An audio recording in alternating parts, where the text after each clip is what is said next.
Bueno, egun guztioi, eta Barakaldoko lanbide heziketa ikastetxea eta ikaslan Bizkaiaren izenean, ongi etorri guztioi. Lehenik eta behin, eskertu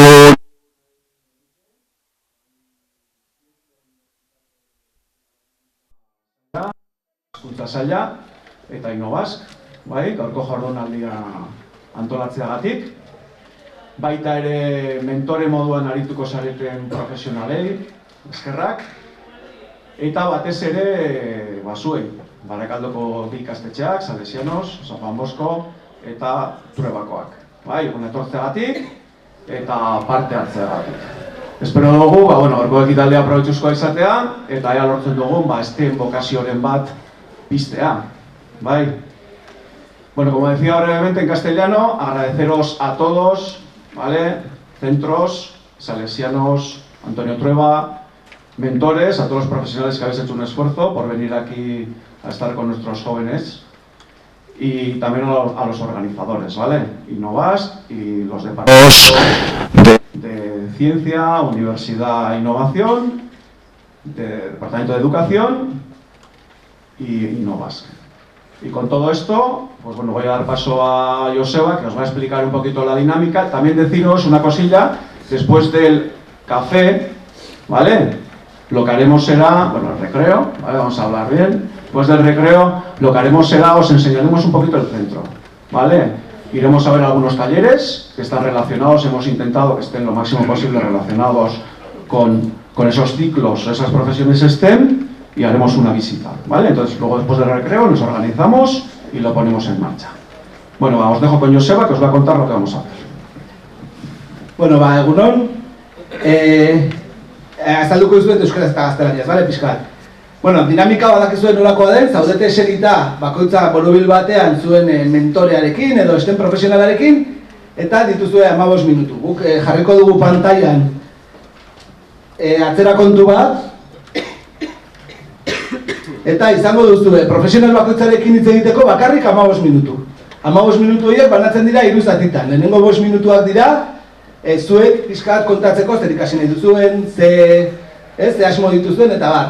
Gero, beraiek kontatuko dizuete zuei, pixka bat, nola erabaki zuten beraiek zer ikasi nahi zuten, pixka bat, beraien ibilbide profesionalaren nolako izan den eta bar. Eta gero azkeneko 5 minutuetan izango duzue denbora guztien artean zalantzak eta argitzeko. Eta 15 minutu horiek bukatzen direnean, hemen joko du alarma bat, eta zuek ez zareten mugitu behar lekutik, profesionalak mugituko dira. Orduan, ordu batean egongo zarete 4 profesionalekin, Eta horrekin bukatzen da dinamika eta gero joango gara maiketakoa eta guztien, Orduan, como decía en euskera, vamos a hacer eso, la dinámica consta de 15 minutos que tenéis para hablar cada uno con vuestro profesional, o vuestra profesional, la que os haya tocado en vuestro redondo. Entonces, lo que vamos a hacer, estos 15 minutos se dividen en 3 tiempos.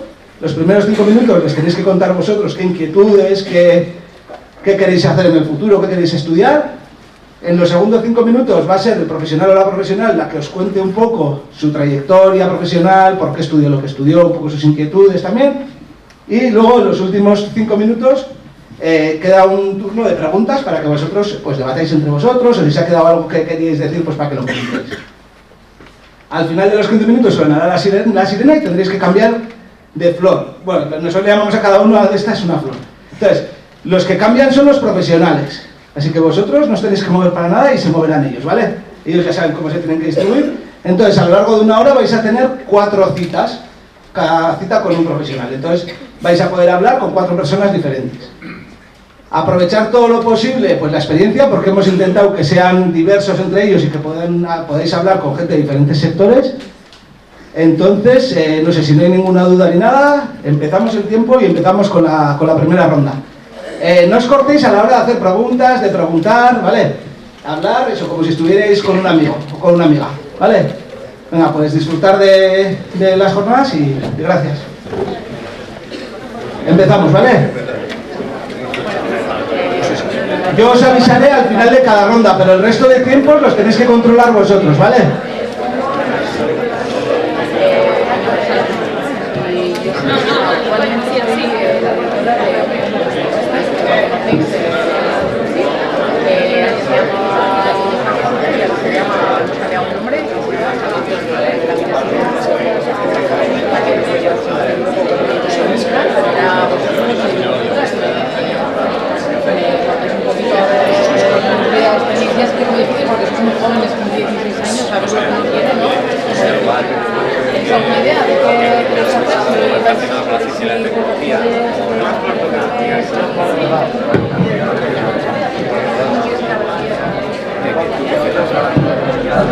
Deporte, irte al deporte, como deportista, como entrenador.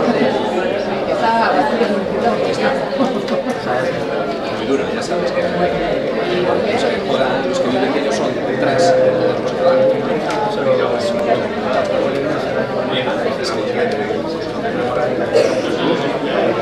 Mira, ahí tienes un recorrido superante. Grado medio,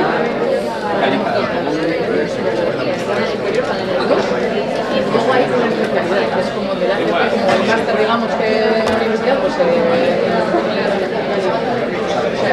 puedes estar allí una jornada de años, pero también saliendo con ya una formación bastante. ¿Tú? No sabes. La ciencia, tecnología, abogado. A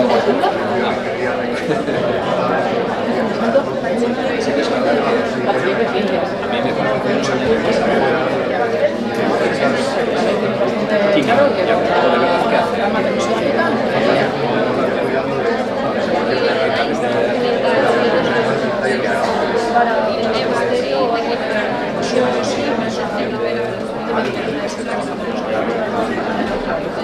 O alguien que esté intentando llegar a esos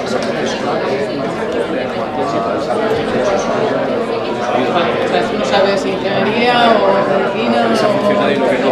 ¿Sabes? Pero bachiller, pues sí.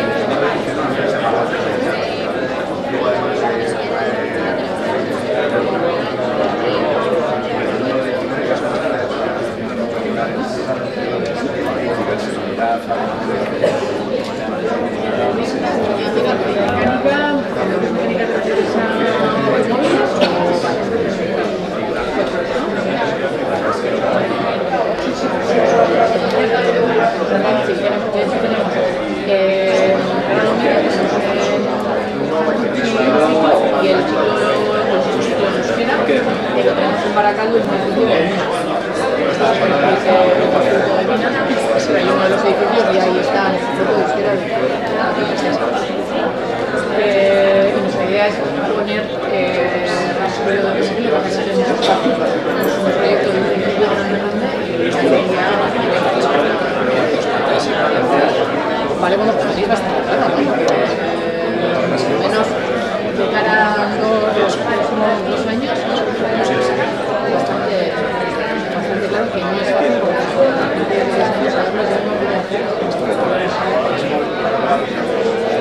luego la vida queda mucho un poco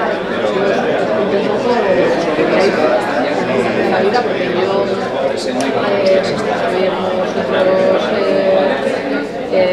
instituto, luego hice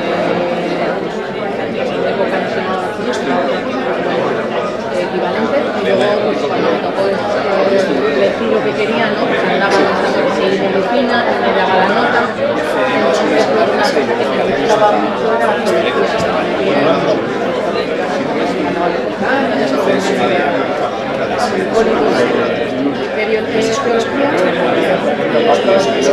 no había mucho trabajo de biólogo, porque son cosas que a investigar en la universidad y en muchas plazas, pues no había mucho trabajo en la constitución. Y las túneles, ¿vale? Y con máster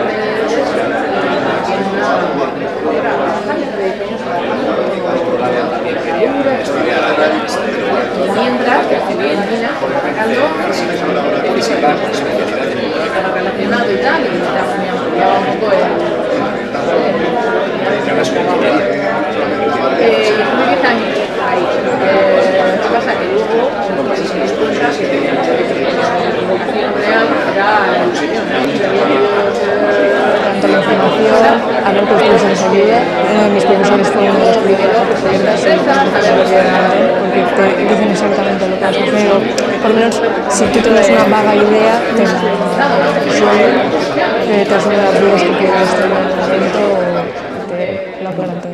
Yo subrayo totalmente lo que ha dicho ella, que sobre todo que no se pongan ningún límite. Tampoco se trata de que ahora todas tengan que hacer formación profesional, ¿no? Que no se pongan límite, que se informen de todo y seguro que hay algo en lo que encajan y va con su perfil, pero que se olviden de prejuicios y que aquello que se propongan, que lo luchen, lo peleen y que seguro que lo van a conseguir y van a estar muy a gusto, pero que no se pongan barreras, que bastantes barreras nos pone ya la sociedad como para uno mismo ponerse límites. Pensando que es pues, una chica de 20 años sentirse sola en clase, fácil no es. Yo creo que hay que acompañarla y que se sienta apoyada, porque bueno, al final te puedes sentir un poco fuera de lugar.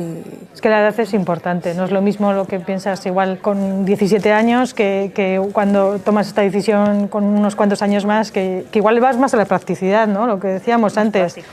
Que en principio igual piensas en vocación y luego dices, no, yo quiero una profesión con futuro y profesiones con futuro las STEAM, está claro. Sí, ya has visto un poquito también, ¿no? El mundo laboral sí, y ya tienes experiencia y ya tienes más claro también lo que quieres. Pero sí impresiona un poquito, ¿no? El primer día o así, a mí me impresionó un poquito. Sí me sentí un poquito como fuera de lugar. Ya sabía que podía pasar y venía preparada. Pero bueno, luego ya ha pasado esos primeros días muy bien. Y también por eso, porque me siento muy apoyada en el instituto, con el profesorado y los compañeros mismos. Pues nada, ¿algo más que queráis añadir? No va a ser fácil. Cuando vas a una empresa en la que igual eres la primera mujer que entra, ¿no? Las miradas, lo que decías tú, ¿no? Los comentarios igual que te pueden hacer, estás porque eres mujer. Pues no será fácil, pero tenemos que abrir esa brecha. Yo animaría también, antes que hemos hablado de las chicas que están decidiendo ahora, también de mujeres que quieran dar, como me ha pasado a mí, ¿no? Que quieran dar una vuelta a su vida laboral y que... Pues yo creo que la edad al que te va a contratar le da una seguridad de que pues tienes una madurez, sabes a lo que vas, si estás ahí es porque vas a pelear por quedarte y por dar lo mejor de ti, y yo creo que aunque pensemos en un principio que es un punto en contra, pues creo que, en mi caso, creo que me benefició. Quisiera agradeceros a todas vuestro tiempo, Nerea, Olaya, Itxaso, Agurtzane. Ha sido un verdadero placer teneros a las 4 hoy aquí, en la mesa redonda. Y bueno, recordar a todas las personas que se va a tener este vídeo de la mesa redonda, así como píldoras informativas, en la página web de Ikaslan Bizkaia. Mila esker.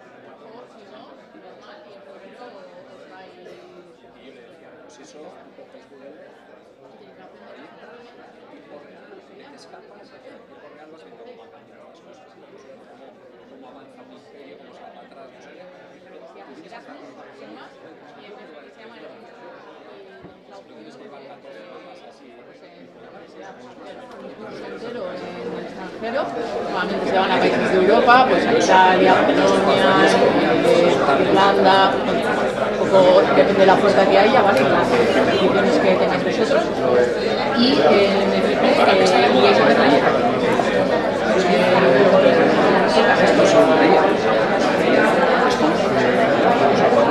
¿O vais de idiomas? Bien.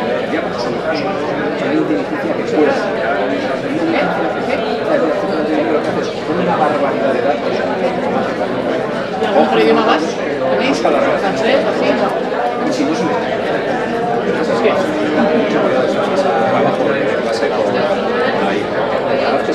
¿Estudiáis en qué? Biografía de Gabriel Maestre. ¿Y os gustaría?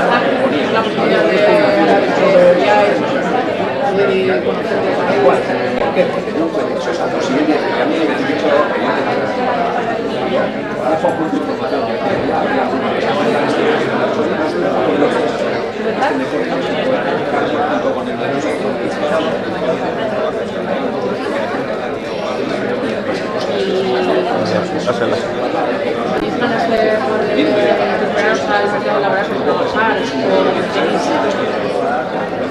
estudiando y luego lees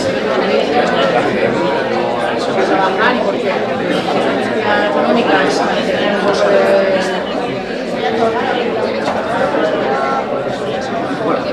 y así os cuento un poco. sabéis que luego se había acumular. Yo siempre digo que a ver, luego también cada uno tiene las necesidades diferentes, ¿vale? Yo creo que oye, necesito trabajar, no sé, quiero salir de casa, quiero ser un trabajo consciente, no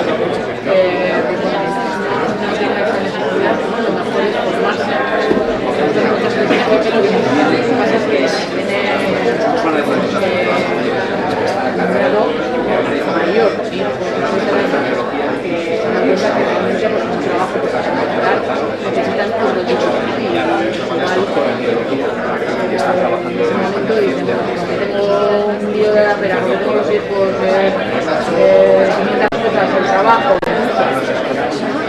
me vale la pena, pues a mí me tengo que estar porque para que realmente las oportunidades han formado usted entonces, como yo también he grado medio, había que luego el proceso de grado superior. Es un poco diferente, el grado medio, Están estas dos cosas, esto va a ser más fácil que... es súper práctico, ¿vale? Pero otra visión y se amplía bastante las oportunidades. Y luego a los que optéis por, hombre, podéis hacer bachiller o podéis hacer posterior, pues sabéis, ¿no? O sea, que podéis entrar también por ahí. Pero bueno, si elegís la universidad, y ahora es Ikaslanetik eta planteatu da bost podcast eitea lan baten inguruan, lana da lanbide heziketa eta berdintasuna. Orduen, hau izango da lehenengo kapituloa. Zein da helburua? Genero arrakalari buruz, genero arrakala txikiagotzeko egiten diren jarduerak, jardunbide, errealitate horren inguruan ezagutzera ematea. Horretarako, hemen bildu gara, 3 pertsona, nire papel hasiera baten esan aurkezle izetie, orduen, izango naz aurkezle eta aldi berean parte hartzaile. Orduen, hemen eskuman, dekogu Josune Irazabal Ormaetxea, Josune da izen zan, saso baten ikaslan Gipuzkoako presidentea, eta momentu honetan zara Miguel Altunako eraldaketa digitalaren arduradune, ez? Horratxe da, bai, aldaketak. Bizitzan etapak egoten die, etapa desberdinak izan ditut, zuzendari, ikaslan presidentea, eta orain digitalizazioekin nabil buru belarri. Ondo? Ondo, bai. Aldaketak onak dira, nire ustez aldaketa beharrezkoa dira bizitzan. Pues beste aldetik, hemen dekugu nire eskerraldean, Bea Medrano Asenjo, Bea da Barakaldo lanbide heziketako ikastetxe integratuko berdintasun arduradune, eta berdintasun zikloko irakaslea, gai honen inguruan, trebetasun gehien edo ezagupen gehien dekon pertsona agian? Ez dakit, zuek ibilbide handia daukazu, agian ez, seguro, nik baino handiagoa.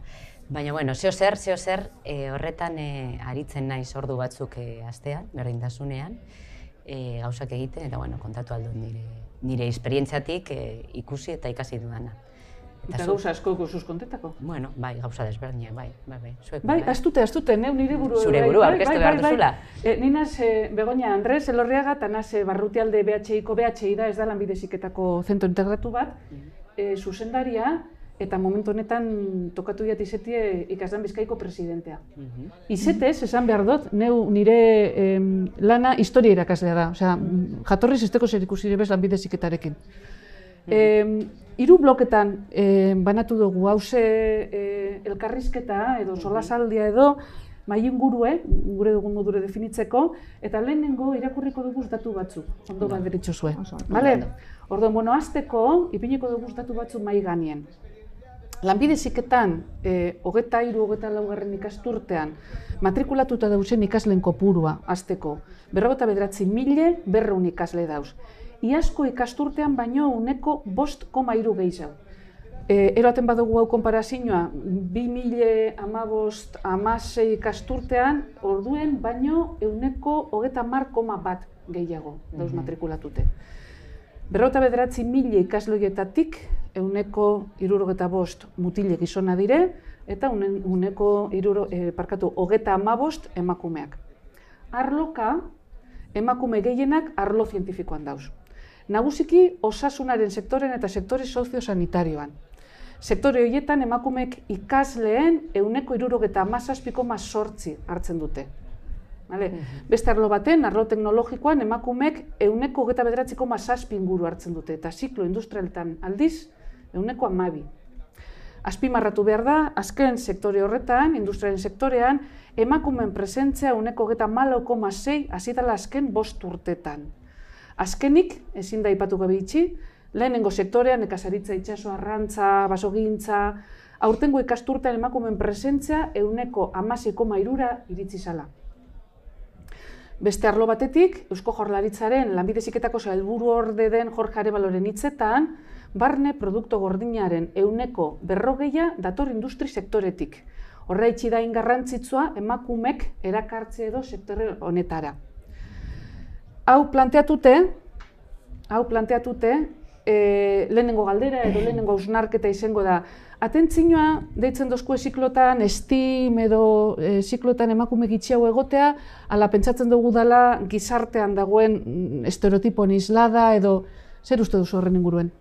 Hombre, garbi dago, islada badala, ez da gauza bakarrik lanbide heziketan gertatzen dena. Baina bai, nik uste dut gertatzen dela, gure kasuan beti izaten da, kristalesko teilatu hori apurtu behar dela, bat aldiz entzun dugu, eta nik uste dut kasu honetan gertatzen dena da lanbide heziketan badagoela lehendik kristalesko teilatu bat. Orduan ja, horretaz gain emakumeen kristala teilatua dago, orduan kostatzen da gehiago. Ez dago hain gizarteratuta, bereziki nabil esaten estereotipoak apurtzen ziklo industrialetan, ez esaten emakumea ez dagoela lanbide heziketan, baina zuk ematen dituzun datoetak oso garbia da, ez? Emakumea badaude lanbide heziketan, baina nun daude, ez? Oso sektorizatuta dago. Orduan ikusten dut kasu honetan lanbide heziketan zelan ja badauka bere estereotipoak eta bere kristala gehiago kostatzen ari da emakumea ziklo industrialetan ekartzera, porque kristal hori, teilatu hori, gorago dago. Orduan, naizta datuak hobera jun, naizta ikusi gauzak egiten diela, sartzen gazenean ikastetxenetan, eta ematen dugunean buelta bat, tailerretik, ziklo industrialetan, emakumeak ikustea ez da hain arrunta. Eta gainean nik esango nuke zerbait gehiago. Emakume horien ezaugarriak ere pixka desberdina dira. Eta hori da beste datu baneatako hausnarketarako. Zu normalean, juten baldin basa osasun arlora agertzen dien emakumeak erozikloa, dira 18 urtekoa, gaztetxoa, beste.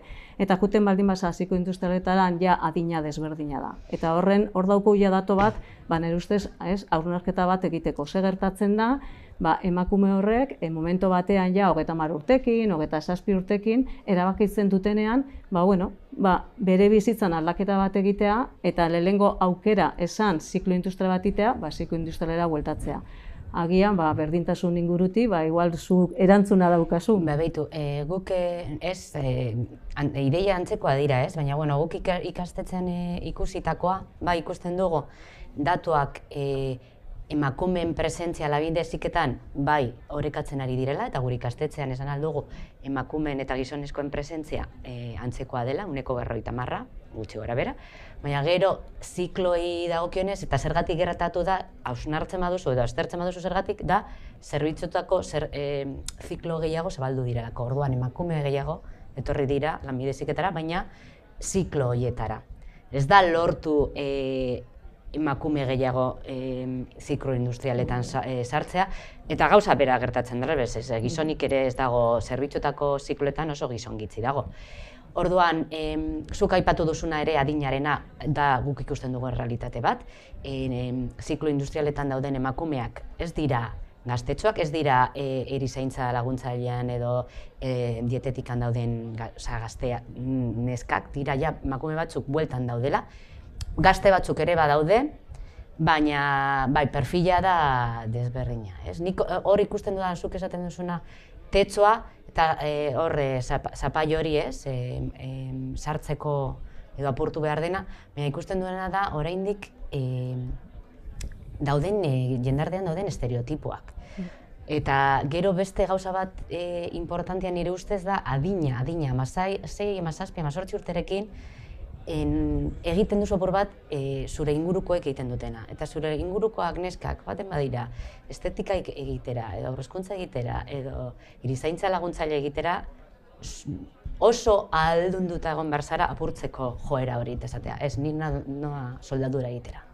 Ez, badaukazu ingurunean, familiaren babes hori, edo oso argi, txikitatik zuri benetan gustatzen zaizuna dela mekanizado, edo dela... Lehen golburu orduan zehaztu dugu ja, ez? Osea, joan behar da neska gaztien gana.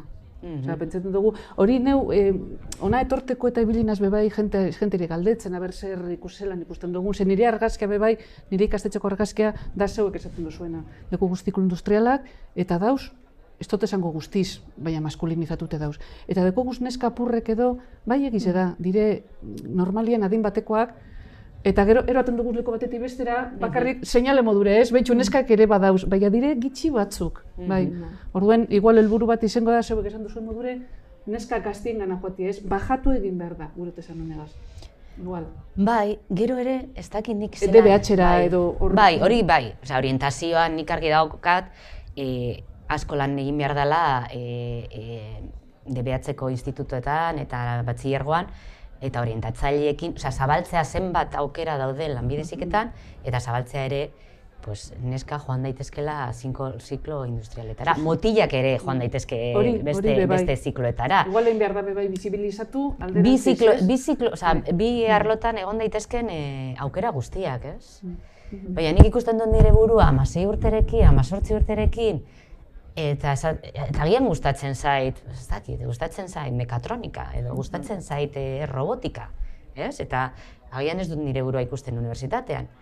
Baina nolabait irudikatu behar dut espazio atsegin bat, abegikorra. Eta espazio horretan ere nire berdinak ikusi nahi ditut. Eta irudikatzen badut espazio bat non ez dudan topatuko berdin, agian ez naiz osartzen urratz hori eta. Da hipotesia, Osea, segurtasuna ematen dizula zure berdina topatzea, edo zure lagunekin joatea. Ez dakit zeuek, lehenko gunean lan zuzendari bategaz eta komentetan, esan duzu 16 urteko neskak. Egon ginen komentetan igual 16 urte barik, 16 urtea berandu dela, estereotipoak jain jedauz. Eta igual bajatu beharko zala, bajatu esaten dutenien da, adin gaztetxoagoak, igual DBH lehenengo mailara, edo zeia llegatzen direnien 15-16 urtetara, perfilek, berandu, ez? Berandu da, estereotipoak indagare. Nik uste gero da hola beste, atzetik, ez, urte asko die, estereotipoak aldatzea oso arraroa da, kostatzen da, denbora asko behar da. Osea, txiko oso markatuta ditugu, eta normalean zu etortzen direnean ume txikixak eta gure tailerrak ero ikustera beti izaten dute, nere aitak egiten du lan, ez dakit entzun dezu, eta hori da beste runruno bat, ez? Beti da nere aita.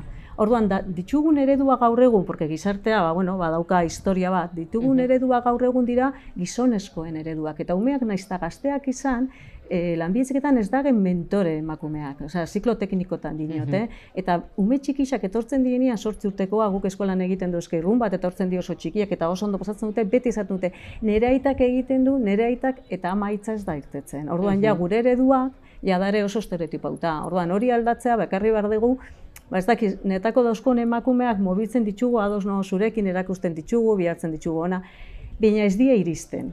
Ez dira mentorak, ez dira, ez dakit, ez dugute arrotasunakin esaten. Eta etako hor dago akatza, da pixkata gu ere baditugu, baina arrotasun punto hori, ikusi, ni lanbide heziketan nago, arro nago, eta nire alabari esango dio nik ere aldu dala. Eta etako falta da hori, ez? Nire alabari, nire lagunari, nire aizpari, eta hori ere ikusi dugu. Aizpa bat etortzen danean, neska bat, bere aizpa etortzen da, atzetik, ekartzen da behar. Etako identifikatu behar ditugu preskriptore horrek. Eta preskriptore horrek beraiek nahi dutena esan behar dute. Eta arro eotea. Eta ne ustez hori da. Ereduek, ez? Ereduek, baina ereduek gertukuek. Etako hori da. Ez eredu ez ezagunek. Hori da, ez eredu lanbidetzek argazki oso politak ipini, ez? Etako hori, bere daren emakume, igual, indarra egin behar dugu dena batuz, eta esan, venga, guazen deno mezu bera esatea, eta guazen, nire bizilagunari, nire lehengusina txikiari, eta esatea, netako isildu itxen die bezala, zinde lanbidezek eta nago lanean, oso gustora nago, baina ez dakit, ez da bezaten teknikalian egiten du lana eta zaitik ez? Beste aukera bada, ongi izate sozial bat ematen du, gustora bizi die eta gainera lanean gustora daude. Orduan, netako gertatzen dana da, gazte horre 8 urtekoak, 10 urtekoak, ez dituzte eredurik jarraitzeko, eta oso zaila da eredu gabe. Hombre, eta gero lanbide heziketan, oraindik ditugu antzineko iruditegi hori, ez? Lantegiak, lantegian, lanbide heziketa arlo industrialarekin lotuta eta oso maskulino, ez? Gizonak hor lantegi eta indarra behar dela, ez? Gaur egun indarra leku askotan behar da benetan lan batean. Da, gehiago da, lortzen dituzun trebetasunak, ez? Baina, bai, espazio horiek lotzen dira horrekin, ez? Eta apurtzea iruditegi hori aintzineko zaila da. Egiz eta bebai hogi urtetan eta bat etorriko sarien igaz, argazki lanbide heziketako asko aldatu dala. Bai, egia da, bai. Eta ikusten da, irakasleak, zuzendariak, batzarretara zoazenien, argazkia beste bada, ez? Bai, nik ikusten dudan ara, eta zuk honekin bat etorriko zara, ingenieria zarenez, nik ikusten dut aldaketa zenbat irakasle emakume dauden ziklo industrialetan, ez? Ingenierio asko, agian enpresa pribatuetan aritu direnak, eta hezkuntzara pasatzen dira, eta emakume asko daude irakasle, bai, arlo teknikoetan, industrialetan, bai, eta horren aldean, aldaketa ematen da, ez? Bai, ikusi ni hor daukat, ez dakit adibide bat, ez? Ni bukatu nuenean karrera, bakarrik emakume oso gutxi, nita beste bat genden, eta, gizonezko gehiena lanean hasi ziren. Eta, ni ez neban topatzen lana, juten nintzen, emakumea, horrela gako dut. Eta, hezkuntzan sartzeko aukera izan nuen. Eta lehenengo afaritan mundu guztia zaten ziren, hezkuntzan zaude? Orduan, nik uste dut hor ja aldaketa bat egon dela baitere. Baina ja momentu aretan, hezkuntzan... Percepzioan, bai, percepzioan. Oin ja, irakasle izatea, lanbizetan klase ematea, emakume, ez dago gain lotuta. Orduan, eta hor ikusi aldaketa bat, eta oin, zuk esan dozunarekin, zaten du, gure kasuan, izatu nintzenean, uste dut, nire mintegian, neska bakarra izan naizela urte askotan. Eta oin esango nuke, 140 neska garela. Orduan, mekanika alorrean. Orduan, nik uste dut, hor aldaketa bat oso potentea dela, eta, poliki-poliki... Zuen sarie komentatu dugu zen ereduak? Bai, neska gaztien aurrean? Bai, nik uste dut izaten dut, ez, nila pixkat adina aurrera noia eta igual ez dakit eredua naizen, baina bai, nik uste dut nire etxean, nire alabak esan du, ez, nire ama, ez, eta nik uste dut nire lagunak, bere lagunak, ez, nik uste dut gazteen artean patu behar dela gertu duten norbait. Ni baita, baina, ni igual ez naizan atraktiba, ja, baina gertu da eren pertsonak, zatean, berak egin baldin badu, nik ere aldut, ez, nik uste dut mezu hori falta dela. Eta izatea, bai, lanbide heziketa, batzutan lotzen dugu lanbide heziketa eta lanbide heziketa egin alduzu eta hor geratu, baina bai izan daiteke arlo industrialetatik igo eta gero unibertsitatera joan. Beti nik uste dut argi utzi behar dugu lanbide heziketa izan daiteke helmuga, baina izan daiteke bidea beste nonbaitera heltzeko. Badaude neskak egiten dutela erizaintza laguntzailea, gero egiten dute dietetika eta amaitzen dute erizaintza egiten, unibertsitatean. Badaude beste batzuk ezetz, baina bueno. Niretzako bada tendentzi bat lanbide heziketan daguna malgutasun hori ona da berez. Aukera nitzak eukitzie, batetik bestera joateko edo nitzat ona da. Netako zubi bada. Zubi bat, bai. Netako lanbide heziketa saldu behar da zubi bezala. Mugal daizen, zubia be bai. Danetarako, bai, bide bat. Beste punto bat, hemen dekogunen niretzako da atentzioa ditzen dozta asko. Badakigu, ziklo industrialetan, enplegagarritasuna, segurtasun laborala eta soldatak hobeagoak direla. Halan da be, ikusten dugu lehen komentatu dugune, arlo soziosanitarioan eta feminizatute dauzela. Arrakala hau, zergaitzik joaten gara, onino, naiz eta jakin, enplegagarritasuna eta saltuago dagoela, soldatak hobeagoak direla, ze arazo ikusten dugu, zergaiti da hori? Nik uste dut lehen beha giltza eman du ero esan duena da, azkenean gaur egun daukon lantegien irudia oso satarra da. Ez dago, jenteak eta gazteak ez dabe ezautzen gaur egungo lantegia. Dana dauke, zikina, sara eta lan baldintza txarrak eta masei urte dauzkasunean ez hau zain beste pentsatzen soldatarekin. Nahi dezuna da zurekin gustora bizitzea, zure lagunarekin. Eta netako bi klabea dira, lehenengo lantegiak ez dira ezagutzen eta mantentzen die oindala 40 urteko lantegi motak, eta beste batetik lagunen menpe gaude, eta orduan oso ausarta izen behar zea, porque egia da, juten danean lanbide heziketara bere ingurua maskulin ezauta egon behar dela. Orduan, hor, zu ziur sentitu behar zea, eta ez dain erreza erabaki hori. Eta gero, estereotipoak oso markauta daude, kostatzen zaigu pila bat aldatzea, edozein, gaur egun edozein abesti aspaldiko hasten zairako, abesten dugu eta dauzka estereotipos beteta dago. Orduan, gainera, seguramente, presioso salia jako, ala, mekanizatua egin behar dezu, ez? Galdera hori jasandako dute, taldearen presioa, bakarri jutea, eta gizonezko mundu batera integratu behar zea, eta ez da adin erreza. Kontan esan behar dugu, 16 eta 18 urtekoak ez da adin erreza, taldea garrantzi asko dauka, onartua izatea garrantzi asko dauka, eta bueno, denok entzun dugu, ala, la matxita ez da, holako komentarioak, naiztara gizartea. Datozenak oso gustora dauz? Oso gustora, porque oso ziur datoz. Ez gerra itxineetako die eredugarriak, eta hor gelditzen dira. Bai, horregatik zuk aipatu duzun gauza bat oso importante iruditzen zait tutoren papera, ez? Tutore eta irakasle guztien papera. Hor ikusten ditugunean neska horiek ziklo horietan, apur bat, ez da gainean egotea, ez egotea goiatzen, baina apur bat adi egotea, ez? Adi ze gertatzen den, ze komentario dauden, noizean behin ondo zaude, gustora zaude, ez? Porque gertatzen dira gauzak, gertatzen zaien eskei gauzak bertan klasean, ez? Utzi, mugituko dizut nik, ez daukazula indarrik, edo, neska izan behar zinen, edo, txisteak dira, baina txistea, hor zaude matzakatzen.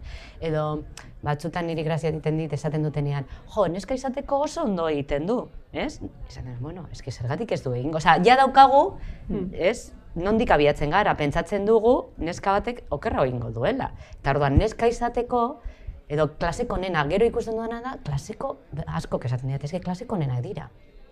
Claro, eske daude, beraiek demora guztian demostratzen oso onak izan daitezkela arlo horretan, ez?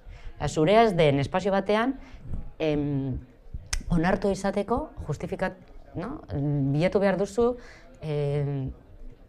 notarik edo maitzarik altuenak. Ez beti, baina batzutan irakasleek esaten diete, ez?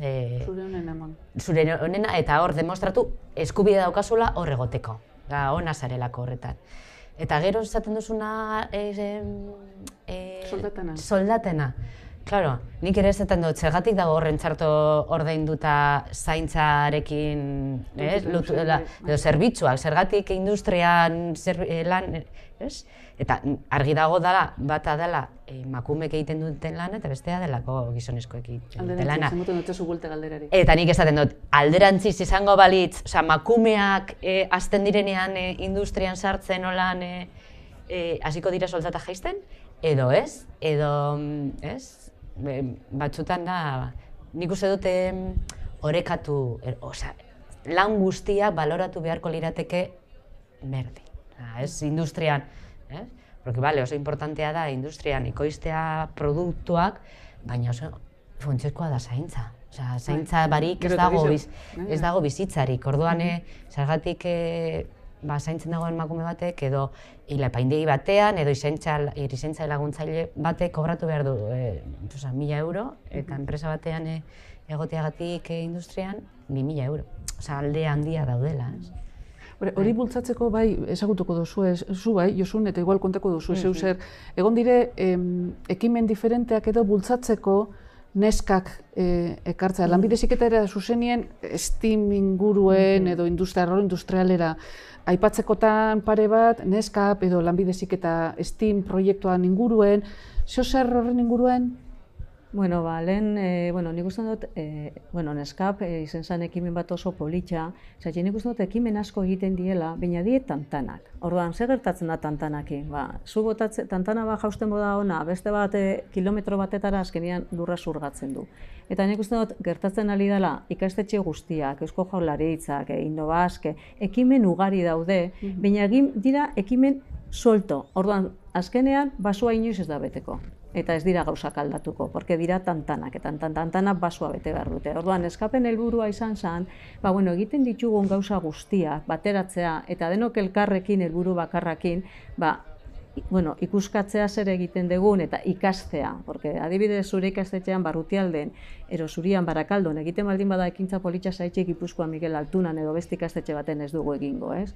Orduan hori izan zen helburua. Eta horretaz gain baita ere konturatzen ginen, gazteengan beste hizkuntza mota bat erabiltzen dabe. Orduan, hasi behar ginela hizkuntza aldatzen, erabiltzen genuen pixkat hitzak eta, orduan hori izen zen abio puntua. Eta baita ere, nahi eros nahi dare sare sozialak. Eta gaurko gaztea sare soziala murgitzen die. TikTok, mila gauza. Orduan, beraien gerturatzeko, guazen beraiek egitea, beraiek izan protagonista. Eta hori izen zen ekimena hasi ginean, egin genuen web horri bat, ikaslan Gipuzkoa, ikaslan Bizkaia, ikaslan Alaba, lanbidezek eta osoa. Orduan, nire ustez oso ekimen politxa zen batzeratzeko, baina gauza guztien bezala, orain jarraitzu behar da. Ez da, nik uste beste arazoa dela, azten geha gauzak egiten, helmuga batera heltzen geha, eta gero hor lagatzen dugu. Eta netako hau da, eguneroko landu beharreko zerbait. Eta, hori izan eskap, eta nik uste dut oso ekimen polita dela, esaten dutzu. Lanbidezek eta osoa zeolako, elkarlanerako bidea zelako, eta ikastetuko bata bestearetik. Hori dela eta tangadak eta komentatzen duzuz guazen urrengo pausutxo bat emango dugu legerian inguruen. Orduen, plantamentoa da, esaten dabe, hezkuntza gizartearen oinarria dela, eta gizarterek hezkuntzaren oinarria izan beharko lukela. Ikusi dugu, berdintasuna araudiari esker, berdintasun planak sortzen direla, zeukak ingo duzu hau, gu baino asko hobeto, hezkidetza plana bebai, dauz jarritxa ikastetxetan, helburua da genero berdintasuna sustatzea eta hezkuntzan generoan oinarritutako estereotipoak bazterkeria hori desagertu erainaitxie. Orduen, uste duzue importantea dela erakunden aldeik, legeria egotea, lege bat, planak egotea? Nik ikusten dut beharrezkoa, ze egon ezean ez dakit noraino egingo zen. Hau da, beti eginda, nik uste dut beti eginda, beti egon dira irakasleak, honen gainean, bueltak ematen, hausnatzen, eta batez ere lehen hezkuntzan eta DBatzen. Lanbide heziketan nik uste dut apur bat beranduago heldu dela, baina gaur egun egiten dira gauzak ikastetxe guztietan. Baina planak, legeria dago, agintzen duena, eta gero legeriak esaten du planak egin behar direla, ikaste bakoitzak bere plana izan behar duela. Plana da tresna bat, bide bat, nolabait kuaderno bat jakiteko zenolako urratsak eman nahi ditugun helburuetara heltzeko. Plana berez ezin da izan helburua. Ez da, plana daukagu, kajoian sartzen dugu eta ikastetxean daukagu berdintasun plana. Ja konponduko dira arazoak. Horrekin ez da ezer konpontzen. Plana izan da. Eta naiz eta plana aurrera eraman, gauzak aldatzea da oso nekagarria. Lan egin behar duzu irakaslekin, lan egin behar duzu ikaslekin, lan egin behar duzu beste langile guztiekin. Ikasleak etortzen dira kanpotik ja ideia batzuekin, estereotipo batzuekin, irakasleak bebai, nahazten gara eta hor, papereak eusten dudana eta paperean helburu batzuk planteatzen ditugu, baina gero martxan zaudenean ikusten duzu ze zaila den, eta ze baliabide gitzirekin, nire ustez, egin behar diren mila gauza. Zatzako horrek deko arrisku bat gainera frustrazioa. Bai. Legea, pentsatu gauzak islatu behar direla legeetan, baina legeak markatzen dugu helburu bat, eta realitatea terke da, ez? Gero esan gauza batzuk epe luzekoak eta beste gauza batzuk epe laburrekoak. Eta ikusten badugu gauzak ez direla aldatzen, hori frustrazio horrek ekartzen dituz batzutan gauza... Bai, nekeak eta, beti ikusten duzu positiboa, nik uste dut naiz jarrera horretako. Bai, negatiboa eta badaude gauza asko aldatzeko, baina badago positiboa eta apurnaka egiten ditugu gauzak. Egia da, zuk esaten duzuna, egiten ditugu gauza asko, ikastetxe bakoitzak egiten ditu bere gauzak, eta gero sareak falta zaizkigu, batzea eta, porque planak guk egiten dugu hori ikastetxean. Orain arte ez da egon koordinazio, orain ja, hemen Bizkaian behintzat, hasi gara ikastetxen artean koordinatzen eta partekatzen ideiak, porque batzutan zaude martxoaren 8, ez dakiz zer, ze funtzionatuk, ze egin aldut nik ez dakiz zer bultzatzeko. Eta agian beste ikastetxe batean egin dute eta ondo funtzionatu du eta kopiatu aldugu, batzutan gaude, nik ikusten dudana da, hori, gauza batzuekin bueltak ematen, baina, bueno, eta gero zaila da, oso zaila da programazioetan txertatzea. Horretan ikusten dut zailtasuna. Zelan txertatu genero ikuspegia programazio guztietan. Nolabait, irakasleon lana izan behar da, baina, klar, irakasleok egin alizateko formakuntza izan behar dute, baina, da, bide luzea. Esan dugu aldaketak egon direla, ez? Ikusten dugu ikastetxetan aldaketak egon direla. Pentsatzen duzu aldaketa horre datozela plan hauetatik zerikusia deko hausnarketa guztizek, egindako hausnarketa guztizek ikastetxetan hortik etorri dela aldaketaren bat, edo berez etorri da? Ez. Berez ez da ezer etortzen. Gauzak egin behar dira. Berez ez da ezer etortzen. Nik uste dut berak esan duen bezala, oso planak azken finean, hor dare papelaren gainean, eta papela da. Baina bai plana egiterakoan hausnarketa bat egiten duzu. Eta gainera jentearen parte hartzea. Orduan, poliki-poliki, konturatu gabe konstiente egiten zea. Eta nik usten dut zurekin ados nago, baina nik adibidez usten dut aldaketa oso potente bat hizkuntza izan dela, hizkuntza inklusiboa. Lehen, euskararekin hori ez da inbeste nabaritzen, baina erdaraz bai. Eta nik usten dut gaur egun ja, eskoletan, Lamizketako ikastetxetan, hizkuntza inklusiboa erabiltzen dela. Beti ez, poliki-poliki, ez da erreza, ni neu ere beti ez dut lortzen, ez da hain erreza. Baina bai, ez dut enian lortzen konturatzen naiz, kizki indet. Ez dut esan, orduan. Planak importantea dira behintzat hausnarketa bat egiteko. Importantea dira ideak argitzeko eta importantea da zabalkuntza itxeko. Oin, nire ustez, falta zaio azkenengo pausotxoa, eta da inpaktoa neurtzea. Ez du balio inpaktoa ez neurtzea. Atxik egiten baditugu gauza, baina ez bau neurtzen eta gero ipintzen dugu, kli bat, egin dugu, listo, ala, datorren urtean beste 3 ekintza. Ez. 3 ekintza ondo junda, ez da jun, zaitxiko. Eta ni bai ikusten dut importantea dela plan horiek egotea. Bai ikusten dutela pixka atolan beste aberezuen ikastetxetan. Askotan joera daukola egun batzutan. Martxoa 8, emakume zientzialaria. Eta ja denok espero dugu egun horretan zerbait egitea. Eta igual urrengo urratza izango litzateke egun guztietan zehose txikia egitea. Gaur ez daki zer, gaur, ez? Eta orduan poliki konturatu gabeko ekintzan. Eta oso importantia dira konturatu gabeko ekintzak. Tangadak? Hori da. Bai, ez da konturatzen, baina gaur, hori da. Ez da konturatu, baina, eta poliki-poliki... Doala kaletan, bustitzen. Hori da. Nik hizkuntzarena batzutan daukat, iruditzen zaite marmotaren egunean gaudela, ez? Porque ikusten, onartu behar da, urratzak eman direla eta jendeak batzuk konstienteak direla eta erabiltzen dutela, baina beste batzutan oztopoak ere, oztopo handiak eta eztabaidak eta horrekin etengabekoak, eta zergatik. Eta niretzako maskulino erabiltzen dut badago dana, daude pertsona guztiak eta berriro saldu behar duz, baina hau ja gaindituta egon beharko litzateke, ez? Baina, hori da, batzutan, esaten zuen jende asko, eta jende asko, jendea konturatzen da, eta bitu, dago dana maskulinos, ez? Eta esaten, agian datozu gana eta aldatu beharko genuk, eta aldatu behar da. Baina askorentzat ez da, batzuentzat ez da importantea. Irakasle baina funtsezkoak dire, ez? Suposatzen dut, komentatzen dugun guzti honetan, ardatza irakasleen jarrera eta eguneroko gure, ez? Berbak eta... Bai, eta zaiatzea implikatzen irakasle eta ikustea garrantzia, ez? Zaila da ikustaraztea honen garrantzia, ez? Eta zer faltako zan? Esan dugu plana dauzela, esan dugu honen garrantzia zein dan, zer faltako zan? Nire ustez, honi benetazko garrantzia, segun, eta guk elkartzen garenean arduraduna, berdintasuna arduradunak, denbora ematea eta garrantzia ematea. Ez izatea, ez ikustea hau, beste gauza bat bezala. Benetan, sakoneko eraldaketa lortu nahi badugu eta ikastetxe batean sartzea eta ikustea, nabaritzea, giroan, espazioan, jendearen elkarrizketa, zeo zer desberdina dagoela, benetan hor berdintasuna dagoela mamituta, biziri dagoela, hori, inbertitu behar dela horretan. Ezin da izan, pertsona bat 2 ordu, astean, eta nahi dugu plana egin, nahi ditu ekintzak egin, nahi dugu irakasle guztiekin edo planteatu gauzak, behar dira baliabideak honetarako. Horre dire, egin behar diren gauzak, eta egin dugu zen gauzan artean, Josune, zure ustez, zein da gehien aldatu dan estereotipoa edo lorpen handien hain dugune? Bueno, igualen esan dezu, irakasle emakume horren presentzia, baina ikustea ikastetxetan, irakaslea eredua emakumea dela, eta gero, datuak hor daude.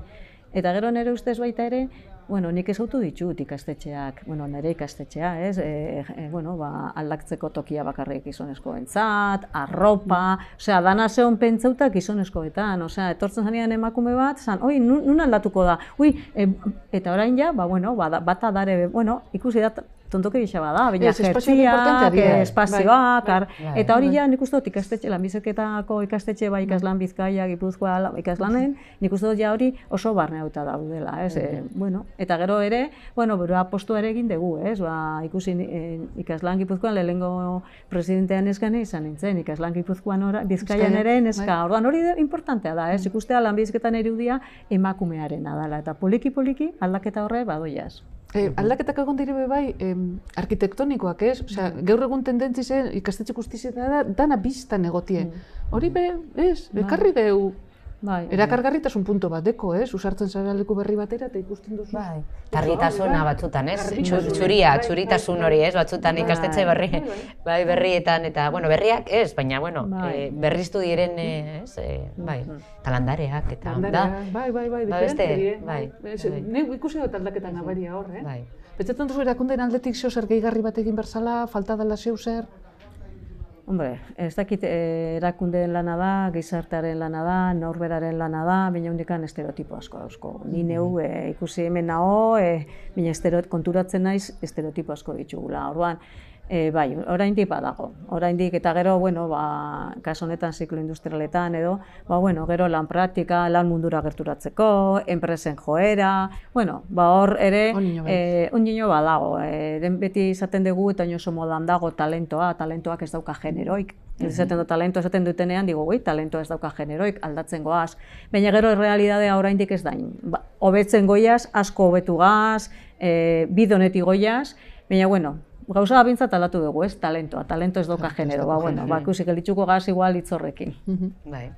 Gauza bera eta hori praktikena, administrazio hori eskatuko nioke praktiken gainean agian arreta gehiago jartzea, ze batzutan zailtasunak egoten dira praktika topatzeko. Harrigarria ematen du, baina oraindik gertatzen dira kasuak, eraman nahi duzun enpresa bateran neska bat, eta esaten ez dago komunik, gaur egun, 2024an esaten nahi zara, ezin duzula neska bat hartu zure enpresan ez dago zelako komuna, eta agian berdintasun plana daukate, orain 50 langile baino gehiago daukaten enpresek, eduki behar dute berdintasun plana, baina, zen nolako jarraipena ez badute betetzen, kajoian badaukate berdintasun plana, eta ez badute betetzen zer gertatzen da enpresa horiekin. Eta kasu horietan, gertatzen direnean ondo legoke lanbide heziketako ikastetzen artean egitealako, eta gertatzen dira oraindik kasu hauek, zer egin aldugu, nola presionatu baina nola ikustarazi enpresetan emakumeak badaudela industria arloan lan egiteko. Aldrebes bai, batzutan ere egoten dira zailtasunak gizonak sartzeko oso feminizatuta dauden arloetan. Baina, bai, nola baite administraziotik hori neurtu edo kontrolatu beharko litzatekela. Aldatuko dugu apurtxo bete registro eta sartzen gara gure azken debaten edo, hemen mamia da apurtxo bete dibertsitateari buruz hitz egingo dugu. Lanbide heziketa alaizen, pentsetan duzu como plataforma bat, zela esango dut, gure sozioekonomiko eskasa dekien edo urratuta dauzen edo momentu baten ekonomia aldetik izaten da normalien, edo badauz igual genero rol diferenteak edo kultura mailan. Pentsetan duzue gure papela gizartean integraziorako zelan ikusten duzuen, etza funtsezkoa da. Pentsetan dut gure papelik importanten irakasle modure eta erakunde modure dela hori, baina zelan ikusten duzue, zelan aldugu erraztu edo topetan duzue zailtasunak? Ez da erreza. Nik uste dut sarbidea erreza daukela. Nik uste dut hemen ere elkarlana. Berri dugu eltobet hitz batera. Netako da elkarlana. Zaitik hemen askotan gertatzen da, alde batetik gizarte zerbitzuak, ONG-ak, dana batera egin behar dugu lana. Guri gertatzen zaigu askotan, daukazu ikasle bat, ez ditu papela, baina hezkuntza sistemak onartzen du. Onartzen du hezkuntza sistema, doia bere ikaskuntza prozesuan, doia praktiketara, lortzen dugu dena, bukatzen du eta gaina lan aukera duka. Baina ez ditu papelak ezin du lan egin. Orduan, ez badugu danak diseinatzen eredu propio bat ikasle hori hasieratik bukararaino erantzuna emoten, gero bera frustrazioa lortzen dugu, porque zu bera lanbiziketara etorri dozien, ez, lanbiziketa integratzailea da, lanbiziketan lanerako aukera, ongizate bat, zure familiari laguntzeko era bat, animatu zaitez, juten geha hori esaten. Eta agian da ikasle honena, baina ez ditu papelak. Eta ja bukaeran, enpresara doianean, ezin da gelditzu. Eta lortzen duzu kontrako efektu, esaten du, urrengoan ez da inore etorriko. Eta enpresa ere asarretzen da, esaten dizu, ekarri doztazu lan praktiketara, eta oin ezin da lanean gelditzu. Orduan, ere ustez, integrazioa lortzeko elkarlana erakunde desberdinen artean. Eta plan bateratu bat. Porque bestela, beti sortzen die esadostasunak. Eta horretako bai daukula, solata arrakala ez dakit, baina hor arrakala handi badauko. Gainera publika gara. Nik uste dut arazoa ez dela ikaslea gure gana hurbiltzeko. Arazoa ez ga ikastetxea. Nik uste dut ikastetxeak irekia gazela. Ez dauko hezkuntzako izaera eta hezkuntzako izaera. Lan merkature ertetzerakoan orduntxe arazoak. Eta gero, genero ikuspuntu guti, segun emakumea, segun ze kulturati dator, hor bai, lan badaola. Lan familiarekin, lan berarekin, hor bai sortzen dela beste, baina nik uste dut beak hori ni bainozko sobeto jakingo dula. Nik ikusten dudana, esperientziagatik ikusten dudana bebai ze garrantzitsua den batzutan oinarrizko lanbide heziketa. Eta oinarrizko lanbide heziketatik lotzea lanbide heziketarekin eta erdi mailako zikloa eta goi mailako ziklo. Ikaskuntza prozesuan zailtasun handiagoak topatu aldituzten ikasleak, askotan usten dute DBH-etik araututa edo ohiko ibilbide horretatik ateratzen dira eta oinarrizko lanbide heziketara joaten dira. Eta oinarrizko lanbide heziketa horiek lotzea erdi mailako zikloekin eta eskaintzak ematea eta aukerak ematea eta esatea, ez duzu jarraitu jende guztia jarraitzen duen bidea, baina ikasten jarraitu alduzu eta topatu alduzu zure aukera, nahi duzun aukera, zure ritmoa. Jarraitu zure ritmoa. Ez duzu egin behar guztiek egiten dutena, ez duzu DBH batxillerra, kostatuko zaizu gehiago, baina eske hori ez da txarra, bakoitzak ibiltzen, egiten du bere bidea. Niretzako oinarrizko lanbide heziketa, errekonozitu behar dut hemen eta mahai gainen ipini, niretzako da aukera paregabea, batzutan frakaso eskolarra dekugu DBH-en eta dauz perfil batzuk. Ataratzea momentu baten hortik. Eta gero gainera, ematen dutzu aukera, barrio sartzeko edo, lau urteko planteamenduzuk esaten duzuna, oinarrizko lanbide heziketatik erdi maila batera pasatzie, eta gero komentatu dugun malgutasun horregaz, dagoena, duzu segidu, beste bide batetik, edo niretzako bai, da aukera oso ona, ondoran behar da, zehor anistasunak atendidu behar da, modu berezi baten eta importantea da. Anistasun asko dago atenditzea. Gure inguruan, eta izan daiteke, erritmo desberdina. Izan daitezke, arazoak, etxean, eta zopatzen dutena zure betiko erritmoa. Eta orduan basoaz deskolgatzen, eta atzeratzen, eta nolabait daukagu beldur hori azkenak izatearena, eta ezaki zer. Orduan, topatzen badugu beste ingurune bat, non gustora eta gure egoera berdinean dauden beste batzuekin topo egiten dugun, da beste modu bat ikasteko. Anistasun berba, aipatu dugu hemen, baina, anistasun berbak deko karga bat, hori atendidu bida. Gero baliabideak, ez? Lanbide heziketan, segun zenolako anistasuna den, ez dakit noraino erantzun aldugun. Nik ikasle itxuak izan ditut, eta esaten duzu, behar zara prest horretarako, baliabideak ezagutu behar dituzu. Fisiko, kulturalak, klaro. Hori, ez, kulturalak bebai, ez. Alan dabe, neu ikesi nuenetik, eta urte asko pasatu dire, gaur egunera arte, neu hor bai ikusten dut, gaur egungo belaunaldiak asko bezabalagoak direla. ez? Bai. Osea, nire haurtzaro zen monokromo grisa nola baita esateko gaur egun, eta hor bai pentsatzen du gizarte modure, indogule lan ona. Bai. Hombre, hor nino badauz gauzak eitxeko, baina nire egaz konpareta, ez dakizu zelan ikusten duzuen. Bai. Osea, gazteak, Gazteak, zabalagoak, bai. Txikitatik ikusi dute. Nik uste dut hori aniztasuna eskolan hobeto txikitatik ikusten da, ja dar oso integrauta. Orduan beraieia gure garaian desberdina zean. Eskola batzu zeren, ze itxuan desberdintzen zan balio dozu balio, olako estereotipoak orduan oso markauta zeren. Eta nik uste dut ja, aur eskuntza, lehen eskuntza, bigarren eskuntzan DBH estereotipo horre bai puskatu dituztela. Eta orduan, oso oitxuta datoz alde horretatik, hori bai. Hor hobetu da, baina oraindik badaukagu, badaukagu. Gizarte bezala eta lanbide heziketa bezala ere. Lan handixa, hori kudeatzen, porque ez da erresa. Porque gainera bakoitza dauka bere beharrak, oso desberdina die. Baina, nik uste dut hor behar degula lanbizketan laguntza.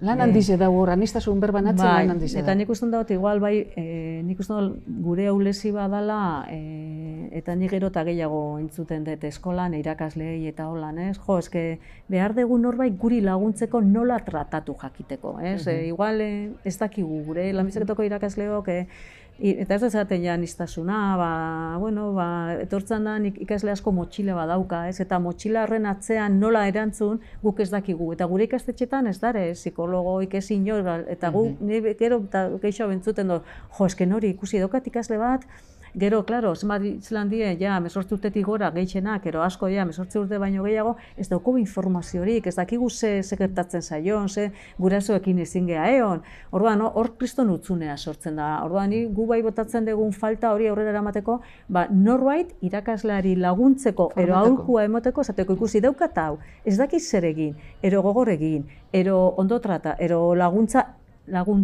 zerbait, behar dugu aholkularitza. Eta nik uste dut hori, ero ipini behar dela mai gainean.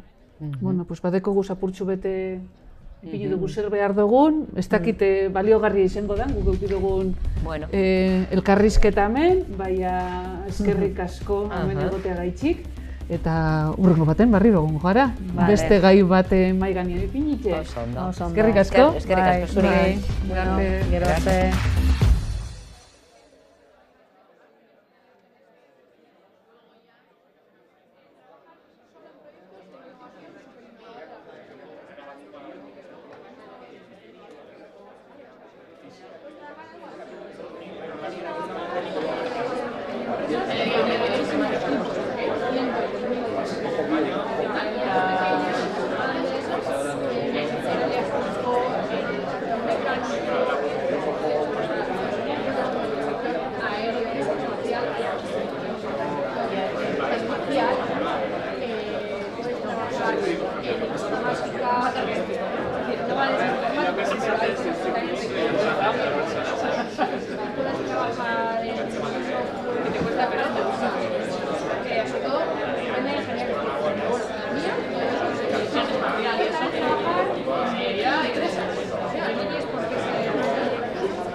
veis que como empieza, ¿no? Con una cosa,